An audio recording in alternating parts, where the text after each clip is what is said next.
out-of-order execution over here, and that's a valid point. But if you have so many routers across the place, then that out-of-order execution becomes complex also. People are trying to simplify out-of-order execution. Okay, so that's one.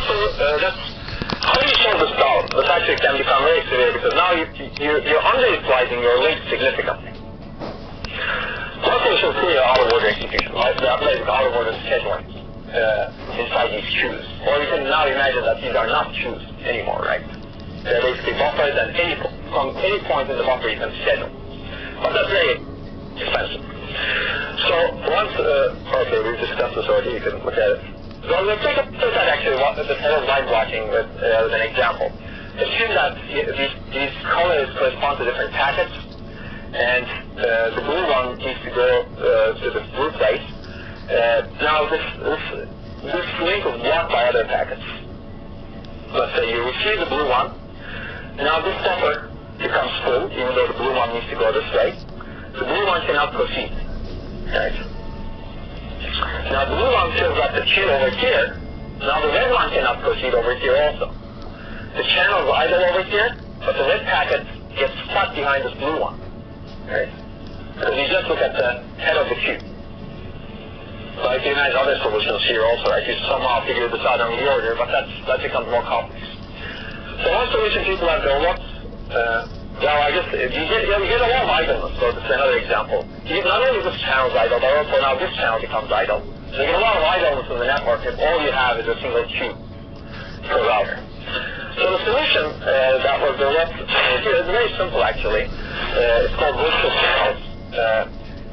You multiplex multiple channels over one physical channel, basically, or in other words, you divide up the input buffer into multiple buffers, sharing the single physical channel.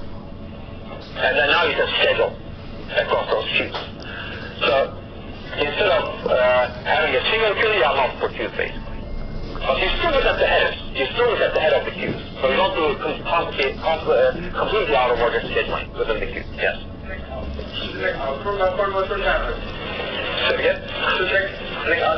So virtual channels split by output. No, it's split by input. Well, it's split by output, yes. You can split it by output. You can do it both ways. This has couple 0, this has couple 1. So you could do that also. You could actually do that. This is a general idea, but that's actually one optimization. But you don't need to have as many virtual channels as your output ports, right? But you can still partition it, sure. So that could make your arbitration easier if you actually split it. But then that may reduce your utilization of the buffers. So it's a trade-off. So let's, sorry, this doesn't look that great, but that's okay. If you need, you can look at the paper. Basically, let's do it, basically. Instead of having a single queue with 16 flits, you have 4 queues with 4 flits each. Now you can arbitrate with the heads. Now if you actually think about it, this is kind of now out-of-order scheduling. You're building a simpler out-of-order buffer. Instead of having an in-order buffer, you have out-of-orderness because you have the heads. And people actually propose this to simplify the out-of-order scheduling in processors. So one way is actually trying to take arbitrate between all of them. Instead of doing that, well, you could do this. Now you arbitrate with just 4 of them. So if you remember well, I guess if you've taken 447, you talked about partitioning the scheduling window, right? You can think about this as a partition scheduling window. Right? That's the idea. Okay, so let's look at an example over here. If you didn't understand that, that's okay. You can watch the 447 lectures later. Maybe. Let's take a look at it. Let's say you have 2 Pico queues over here. You're still blocked by packets over here, so this part is blocked. And the blue packets come here. They cannot go because, unfortunately, they're experiencing head of line blocking over here. The red packets can now go because they went into a different virtual channel. Right? So now your link utilization increases significantly with this simple change. Okay, so a lot of the supercomputer networks are actually very heavily virtual channeled. And this is one virtual channel-based router. I'm not going to go through this, but there's a lot of complexity actually within the router also. How do you do the virtual channel allocation? How do you do the allocation of the switch, so there are multiple steps, especially if you want to do the same pipeline very fast. Designing a high-frequency router actually is not an easy problem, but we're not going to go through that. And people have proposed a lot of speculation techniques, for example, because once you make a decision over here, you have a heavy, deep pipeline, you need to make the next decision also very quickly, especially if you want to sustain a very high bandwidth on the links. Okay. I'm going to skip this. Other user virtual channels, but let's take a look at the review of the flow control very quickly. It's forward and forward. Remember, we allocate based on packets. You don't route until the full packet is received. It's very inefficient. Your buffer sizes are large. Your latency is high. You can reduce the buffers and reduce the latency by doing cut-through or wormhole control. And you remember the wormhole, basically you divide things into the flits, and your buffers are sized based on the flits, and the head, the body, and the tail follow. Now your buffers are smaller, and you don't wait for the entire packet to transfer to the next router. And we also discussed head-of-line blocking, so I'm going to skip this because this is the same animation. You use virtual channels to eliminate head-of-line blocking. And that gets you to a state-of-the-art router, basically. Buffer router. Now you know how at least the high-level principles of state-of-the-art buffer routers. Does that make sense? Internally, there's a lot that goes on in the router. Unfortunately, we don't have time to cover that. But one issue with the buffering technique, I'll give you one issue. This is actually the easier issue. How you design the internals of the router is actually more difficult. But once you have buffers, you need to do flow control on the buffers, right? How do you communicate the availability of these buffers? And people have developed many different techniques for that flow control also. One could be credit-based, right? Credit is upstream, knows how many buffers are downstream, how many buffers are available downstream. And downstream router is the router that you're sending the packet to. Upstream router is downstream router passes that credit to the upstream saying, I have this many buffers, so I can send you packets. Right? And so this requires significant signaling somehow, especially for small places. But you can think about that. There's another possibility. This is not the only way.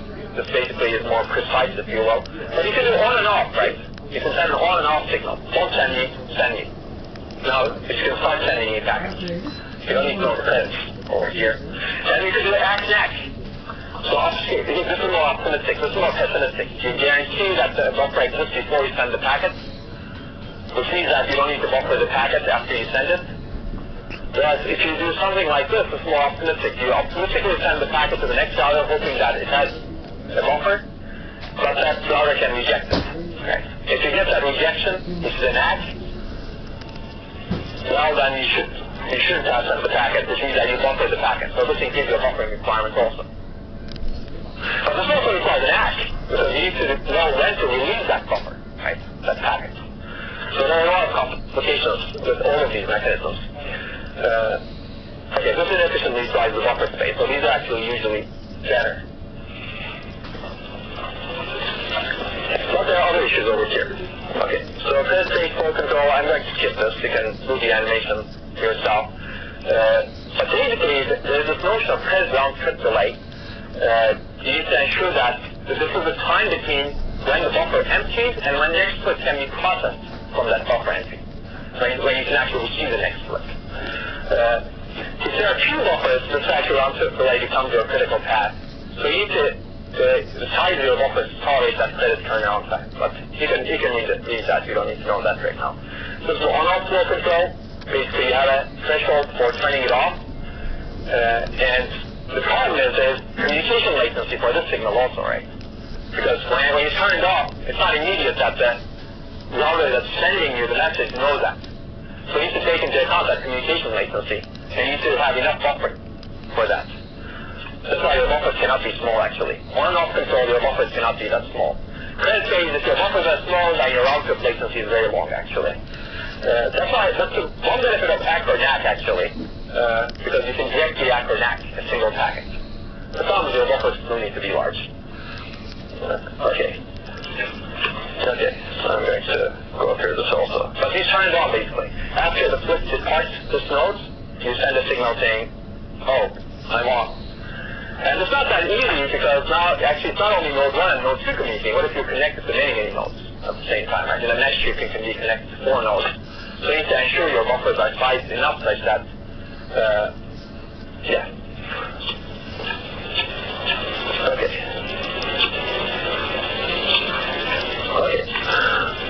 I'll get to it on time.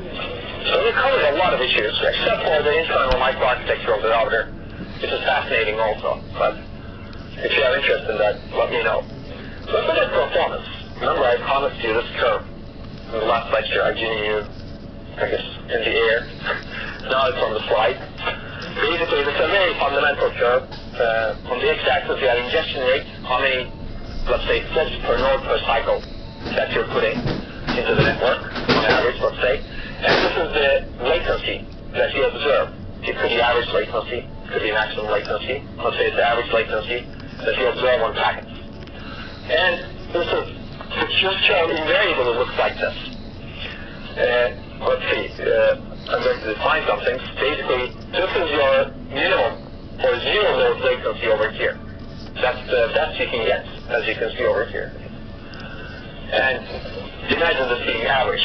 So, and this very much depends on your traffic pattern also, right? Communication pattern. Your zero load latency depends on what's your communication pattern. But that's okay, imagine a communication pattern. This is the zero load latency that you can get. Your load is zero, you're not injecting anything. If you send 1 packet, on average, how long it'll take. What is that determined by? We'll see that. And this is called the saturation throughput. Basically, this is the maximum throughput that you can have in the network, that you can sustain. So you cannot add more to the network because your latency shoots up and it's asymptotic with your saturation throughput. So you really don't want to be here. Because you really want to be operating maybe somewhere here if you can tolerate this latency. So what is this determined by? There's some minimum latency given by topology. Average latency depending on your traffic pattern. There's some minimum latency depending on your routing algorithm, because routing algorithm adds some tax on top of it because it's not free routing. There's latency associated with it. And there's also some latency because of flow control. Right? Flow control says you need to communicate the buffer availability somehow if you're doing buffering. If you're doing some other form of flow control, there's overhead in it too. So this is what your minimum latency is determined by, and this is called the zero load latency over here. And saturation throughput is very similar. There's some saturation throughput that you have with your topology. It's usually higher than your real saturation throughput. And your routing algorithm adds some tax, takes away from some of your throughput. And there's some more tax from your flow control. As a result, you get to that saturation throughput. So how much each of these are very much dependent on what kind of techniques you employ. And they're interdependent. They're not independent things. So topology is not independent of routing, which is not independent of flow control. So it's a very, very complex space, actually. And this is just one aspect of performance, so it's just latency and throughput rate. Okay. Let's take a look at latency very quickly. This is going to be very simple. Basically, ideal latency looks like this. It's solely just the wire delay, right, if you think about it. You have wire between source and destination, and you have the Manhattan distance, and you have a velocity at which things propagate. So the time is that plus packet size divided by the channel bandwidth. Right? But, of course, you don't have dedicated wiring across source and destination. You have long wires segmented with the insertion of routers. As a result, there's more routing overhead. So this is the routing overhead. So you need to add a routing overhead, unfortunately. And this routing overhead is how many hops you need to go through, plus the router latency. And there's also latency to connect contention, and that varies clearly depending on the communication characteristics. So we can try to optimize this equation, perhaps, right? And a lot of things go into this equation. So it's just to give you an idea of how you do this. But this is another example, basically. So sometimes it's also called injected load. What fraction of the capacity you're utilizing? So people look at what fraction of the link maximum bandwidth that you utilize, and you can say that as the injected load. So clearly this depends on your communication pattern. I don't have an example over here. But for example, let's say you have a hotspot communication pattern. All of the nodes are sending a message to a poor destination node. That's somehow like what's called a hotspot.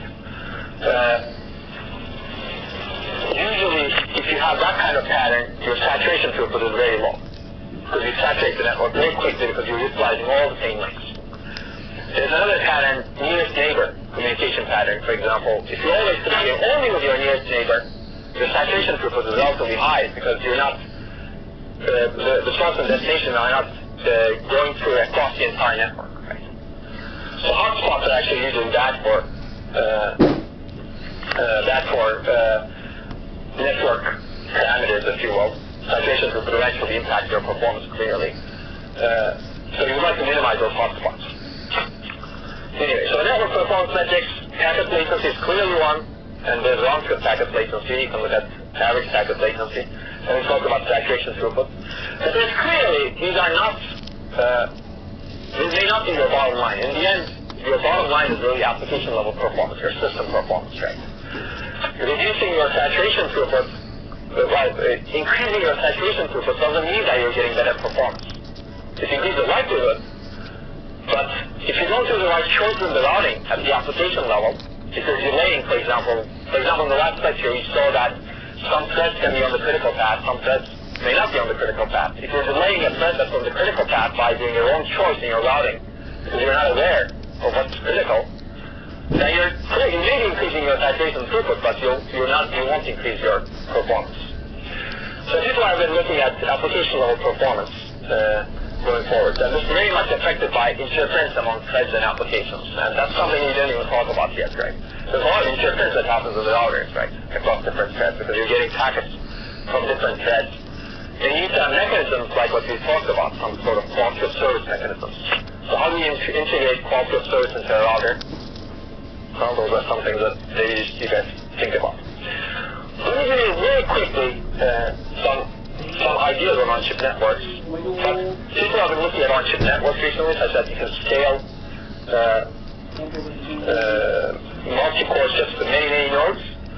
And this is one example of the mesh network. As you can see, it's a 3x3 mesh, and we already discussed this.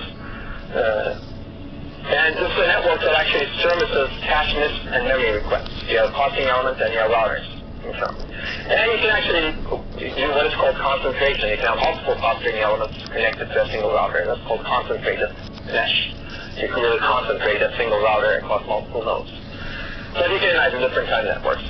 Okay, that's a more complicated router. So what's the difference between on-chip and off-chip? So people have this, clearly off-chip interconnect has been designed for a long time, on-chip also, but off-chip has been networked for a really long time. Because you need to have that scalability. But on-chip has been buses for a really long time. But if you want to scale, and if your latencies start increasing because your interconnect latency doesn't scale well with the technology node, you need to have something like networks on-chip also. But on-chip, if you look at it, there is usually low latency between the cores. So there are no pin constraints. So the router you design may be different on-chip. There's rich wiring resources, so wiring on chip is extremely cheap actually. Wiring off chip, you can think of it as a DRAM, right? DRAM, very few wires. You don't want to do the board wires, right? Remember the talk that we had? The board wires are your limiter. Or in a supercomputer, all the wires that go through to connect the machines, those are your limiter. Whereas on chip, you have very rich wiring resources, so the network you design might be very different. And very high bandwidth as a result of this. You can sustain, and you can also have a simpler coordination on chip, at least within the cores on chip. Whereas off chip, its coordination is much more complicated. Imagine internet, all of the computers on the internet coordinating, right? That's a lot of overhead to do that coordination. And on chip, actually people have proposed the BlueGene, IBM BlueGene, for example, has a synchronization network, just used for synchronization. You basically can set a bit such that all of the cores can stop or do something. Okay, so of course there are some constraints and disadvantages on chip also, right? Off chip, you're not limited by the 2D substrate. So on chip you have 3D also. If you do 3D stacking now, you can actually partition your network. So there's some alleviation to it. But usually that substrate limits the implementable topology. So Hypercube, for example, people have implemented that as early as 1985 off chip. But Hypercube, implementing a Hypercube on chip, I guess good luck. And we choose to see your design.